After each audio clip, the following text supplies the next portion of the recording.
مجبوری کے افسردہ حوالوں سے سحر ہوگی، مجبوری کے افسردہ حوالوں سے سحر ہوگی، مزدور تیرے ہاتھ کے چھالوں سے سحر ہوگی، خوابوں سے سحر ہوگی، خیالوں سے سحر ہوگی، خوابوں سے سحر ہوگی، خیالوں سے سحر ہوگی، مزدور تیرے ہاتھ کے چھالوں سے سحر ہوگی۔ جناب صدر، محترم اساتذہ کرام اور میرے ہم مکتب ساتھیوں، السلام علیکم۔ آج جو موضوع اس محفل کی زینت بننے جا رہا ہے وہ موضوع ہے یوم مزدور۔ جناب صدر، پوری دنیا کی طرح پاکستان میں بھی مزدوروں کا عالمی دن منایا جاتا ہے۔ مزدوروں کا عالمی دن منانے کا مقصد مزدوروں کے حق کے لیے آواز بلند کرنا ہے۔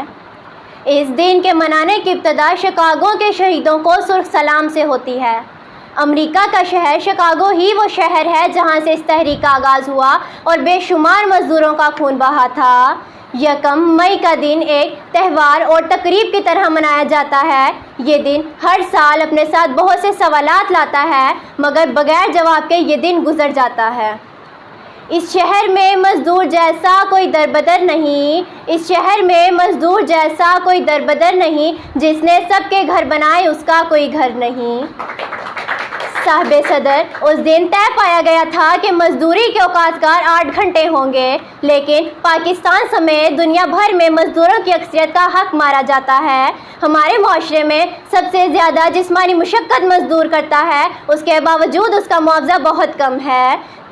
جناب صدر، مہینے بھر کی آمدن سے مہنگائی کے اس دور میں متوسط طبقات کے لیے بھی مہینہ گزارنا مشکل ہو جاتا ہے۔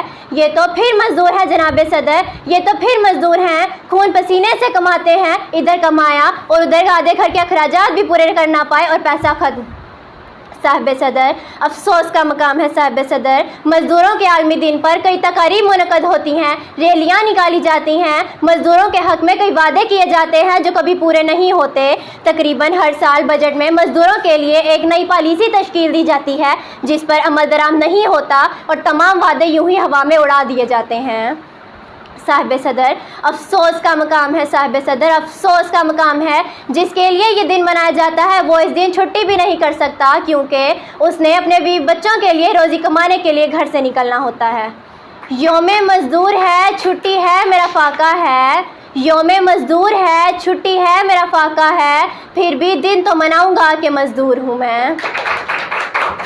صاحب صدر، اس تقریر کے ذریعے میں عہدیداروں سے درخواست کرتی ہوں کہ کوئی ایسی پالیسی تشکیل دی جائے جس کے لیے کم از کم یوم مزدور کو ایک مزدور گھر میں آرام کرے اور اس دن کی مزدوری حکومت وقت اس کو ادا کرے، اور ہر کمیونٹی کے اندر جو مزدور رہتے ہیں اہل محلہ ان کے لیے یہ دن تحفے تحائف دے کر خاص بنائے، کیونکہ خون مزدور کا نہ ملتا جو تعمیروں میں، خون مزدور کا نہ ملتا جو تعمیروں میں، نہ حویلی نہ محل نہ کوئی گھر ہوتا۔ صاحب صدر، آپ کا شکریہ۔